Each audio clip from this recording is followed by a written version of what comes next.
وأقول في القرآن ما جاءت به آياته فهو الكريم المنزال وأقول قال الله جل جلاله والمصطفى الهادي ولا أتأول۔ ایک سوال جو پوچھا گیا ہے وہ اہم ہے۔ یہ بات مشہور ہے لوگوں کے درمیان کہ ایک جانور جو ہوتا ہے وہ ایک آدمی کی طرف سے ہوتا ہے۔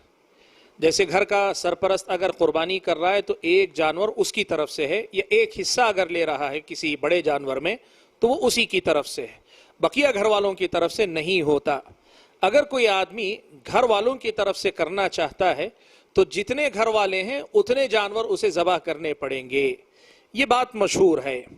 اور ایسا کہنے والوں کی دلیل یہ ہے کہ وہ یہ کہتے ہیں، یہ عام طور پر علماء احناف کا فتویٰ ایسا ہے، اور اس کی دلیل عام طور پہ یہ دی جاتی ہے کہ ایک جان ہے تو ایک آدمی کی طرف سے ایک جان ہو گئی۔ ایک آدمی کی طرف سے ایک جان ہو سکتی ہے، دو آدمی کی طرف سے ایک جان کیسے قربان کی جا سکتی ہے، یہ سوال عام طور پہ کیا جاتا ہے۔ لیکن اس سلسلے میں صحیح مسئلہ یہی ہے کہ ایک آدمی گھر کا سرپرست اگر قربانی کر رہا ہے تو اس کی قربانی اس کے اور اس کے گھر والوں کی طرف سے، وہ پورا جانور ہو یا ایک حصہ ہو، جو قربانی آدمی کر رہا ہے وہ اس کے اور اس کے گھر والے دونوں کی طرف سے ہوتا ہے۔ اس سلسلے میں سنن ترمذی کی روایت ہے، حضرت عطا ابن یسار رحمۃ اللہ علیہ کہتے ہیں کہ میں نے یا ہم نے حضرت ابو ایوب انصاری رضی اللہ تعالی عنہ سے پوچھا کہ کیف کانت الضحایا علی عہد رسول اللہ صلی اللہ علیہ وسلم، پیارے نبی صلی اللہ علیہ وسلم کے زمانے میں قربانیوں کا کیا حال تھا، کیسے قربانی ہوتی تھی؟ تو حضرت ابو ایوب انصاری رضی اللہ تعالی عنہ نے فرمایا کہ کان الرجل یضحی عن نفسه وعن اہل بیتہ، آدمی کیا کرتا تھا، ایک جانور اپنے اور اپنے گھر والوں کی طرف سے قربان کرتا تھا۔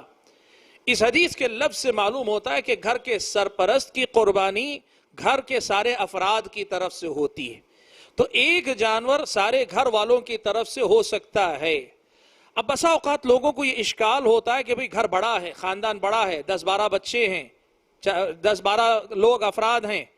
امام شوکانی رحمۃ اللہ علیہ نے اس حدیث کی روشنی میں یہ کہا ہے کہ 100 بھی ہوں گھر والوں کی تعداد اگر 100 بھی ہو تو کوئی حرج نہیں۔ نبی علیہ السلام کی سنت یہی ہے کہ آدمی اگر قربانی کرتا ہے، سرپرست آدمی، تو اس سے ماتحت جتنے لوگ ہیں سب لوگوں کی طرف سے قربانی ہو جائے گی۔ شیخ ابن عثیمین رحمۃ اللہ علیہ نے تو بڑا پیارا استدلال کیا، کہا اللہ کے نبی صلی اللہ علیہ وسلم 2 دمبے ذبح کرتے تھے اور آپ صلی اللہ علیہ وسلم یہ فرماتے تھے ھذا عنی وعمن لم یضحی من امتی، یہ میری طرف سے ہے اور میری امت میں سے جنہوں نے قربانی نہیں کی ہے ان کی طرف سے۔ تو کہا دمبے 2 ہی تھے، جانور 2 ہی تھے، اور اللہ کے نبی کی امت میں قربانی نہیں کرنے والے لوگ بے شمار تھے، لا تعداد تھے، سب کو اللہ کے نبی صلی اللہ علیہ وسلم نے ایک ہی جانور میں شریک کر لیا۔ تو اس کا مطلب یہ ہوا کہ نبی علیہ السلام کی سنت یہ ہے کہ ایک جانور یا ایک حصہ گھر کا سرپرست اگر کرتا ہے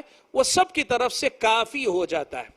لیکن اگر کوئی آدمی یہ مسئلہ سمجھتا ہے، مانتا ہے کہ ہاں ایک جانور سب کی طرف سے کافی ہے، لیکن اللہ نے استطاعت دی ہے، 2 جانور کرتا ہے، 3 جانور کرتا ہے، یا جانوروں کی تعداد بڑھاتا ہے، تو یہ جائز ہے، بلکہ مستحب ہے، بہتر ہے زیادہ سے زیادہ اللہ کے راہ میں قربانیاں ہوں۔ لیکن وہ اس نیت سے نہ ہو کہ ایک جانور صرف ایک کی طرف سے ہو سکتا ہے، بلکہ یہ ہو کہ اللہ تعالیٰ نے استطاعت دی ہے تو ہم کر رہے ہیں، تو گھر کے سرپرست کی قربانی سارے گھر والوں کی طرف سے بھی قربانی ہوتی ہے۔ واللہ تعالیٰ اعلم۔